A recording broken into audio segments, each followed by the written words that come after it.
Malkanet deganlari Xudoga shukr zo'r ekan. 10 fevral kuni ekkan bo'lsam 75 kunda pishdi. Malkanet. Hosilni ko'ryapsizmi mana? Mana shu yerda o'zida 1 kilodan ziyod go'sht anosida. Boshidan qancha ovqat berasiz-ku, shuncha baquvvat bo'ladi, tanasi shuncha o'zi rangi kirib, o'zi u yog'iga. Mana qarang, mana o'tib, mana bu yoqqa o'tdi, mana ko'ringda mana. Mana birinchilar. Rahmat, lekin shunchalik qilib yetishtiryapsizlar, gap yo'q. Assalomu alaykum, qadrli dehqonlar, qadrli issiqxonachilar. Mana bugun sana 5-may 2026-yil. Ro'pporosa 1 yil avval shu Husniddin akamlar bilan, dehqon bilan ko'rishgan edik. Assalomu alaykum. Va alaykum assalom. Sog'lig'ingiz yaxshimi? Yaxshi keldingizmi? Sog'lig'ingiz zo'rmi? Rahmat, Xudoga shukr. Mana yana sizni issiqxonangizga tashrif buyurdik. Mana e'tiboringizda yana Malkanet F1 gibridi.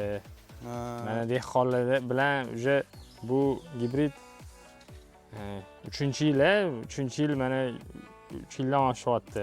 Yuzlashyapti, dehqonlarni aytganini qilyapti. Qani nima fikrlaringiz? Nima bo'lyapti bu gibrid? Malkanet deganlari Xudoga shukr zo'r ekan. Hosilni qarang. O'tgan yil ham keluvdingiz.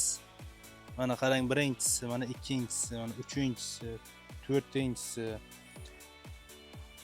Zo'r. Bu 10 fevral kuni ekuvdik. Mana shu Malkanetda. Qarang, bugun 5-may bo'lsa 2 marta uzdim. Mana endi Xudo xolasa ertaga 3-chisini uzamiz. Hosildorligi haqiqatan ham zo'rda. Buni qarang. Barigda ichida yotibdi-da bular jimgina, mana qarang. Hammasi maza qiladi. Buni ekkan odam ham eqqon ham maza qiladi-da. Hosildorligi haqiqatan ham zo'r. Buni mana endi hozir bozorda har xil gibridlar bor. Hammasi ko'p yillardan beri dehqonlarga xizmat qilyapti. Hammasini o'ziga yarasha ustunliklari bor-da. Hop, Malkanetni ularni ham yomonlashda emas. Boshqalarga nisbatan nima ustunligi bor, nima kamchiligi bor? Qarang, mana men sizga hozir aytaman buni. 10-fevral kuni ekkan bo'lsam 75 kunda pishdi Malkanet. 75 kunda pishdik. Mana bugun ertaga uzsak 3-marta uzamiz. Endi buni qulayligi tez, haqiqatan ham tezda. Mana pishishi birinchisi pishyaptimi, ikkinchisi ham pishishga tushadi, uchinchisi ham pishishga tushadi. Pishishi tez, hosildorligi zo'r, katta. Mana qarangda mana. Mana hosilni ko'ryapsizmi mana? Mana shu yerda o'zida 1 kilodan ziyod go'sht anosi bor, hosili bor. Mana bunisini ham qarangda mana. Egilib jonivor sinib ketay deb turibdi, mana hosilni ko'ryapsizmi mana?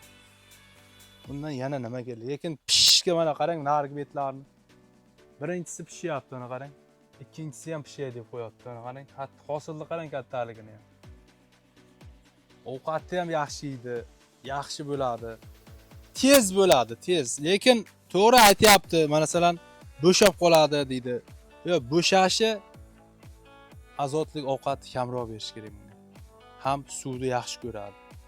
Masalan, qumda mana shu Mustaqillik mahallasiga mana shu yil kelib 1 gektar teplitsa qurganman. Qumda mana shunchalik yetishtiryapmiz buni. Zo'r. Shunda azotga ehtiyot bo'lib berish kerak. Kam yoshligida ozroq berish kerak. Kattaligida bermash kerak pishishga tushganda. Qarang, hosilni qarang. Buni ekkandan keyin Husniddin aka, misol uchun qaysi vaqtda ko'proq e'tibor berish kerak edi, qaysi vaqtdan keyin faqat nima deydi, kasallik bilan kurashish kerakmi? Qaysi vaqtda ko'proq boqish kerak? Qarang, buni ekkandan keyin birinchi navbatda tomir rivojlantiradigan berish kerak. Masalan, Rutter birinchisi. Ildiz bilan ishlash kerak. Uchinchi bu masalan ikkinchi narigi katta ko'chatlar, masalan Dantino boshqalarida 2 ta, 3 ta, 4 ta hosilgacha bir xil ovqat bermaydi. Yo'q, bunikini beravering.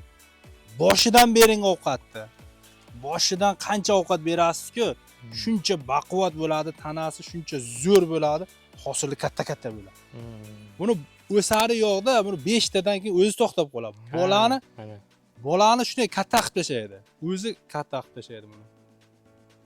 O'sha tomonligi rosa qulayda buni.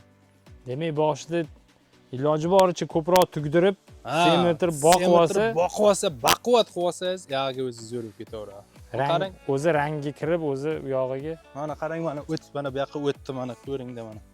Mana birinchisi, mana ikkinchisi, mana uchinchisi, mana to'rtinchisi. Mana qarang, 4, 5lari mana o'zlari yo'q, o'zi hammasi mana bir bo'yi ham qarangda maydagina, lekin bunday hisoblab ko'rsangiz, mana shuni o'zida 3 kilogacha yaqin hosili bor. Demak, mavsum boshidagi bozorda nisbatan narx-navo balandlik paytida, Ha, ana balandlik paytida haqiqatan ham zo'r bo'ladi-da bu. Mana uni qarangda. O'zini ko'tara olmagandan jonivor sinib qo'yganda. Mana bularni qarang, ustma-ust bo'lib chiqib turibdi, mana qarang.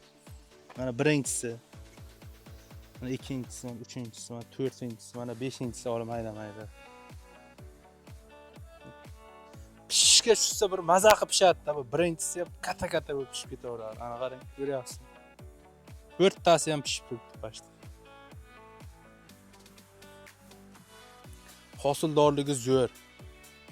Xudoga shukr.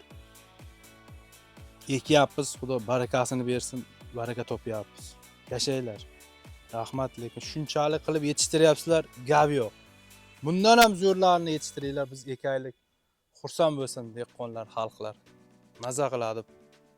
Pishishga tushadi, haqiqatan zo'r pishadi bu. rahmat. Siz ham sog' bo'ling, dehqonchiligingizga baraka bersin. Rahmat, sizga ham salomat. Yuzingiz yorug' bo'lsin. Rahmat. Mana sizlarga ham tavsiya qilamiz.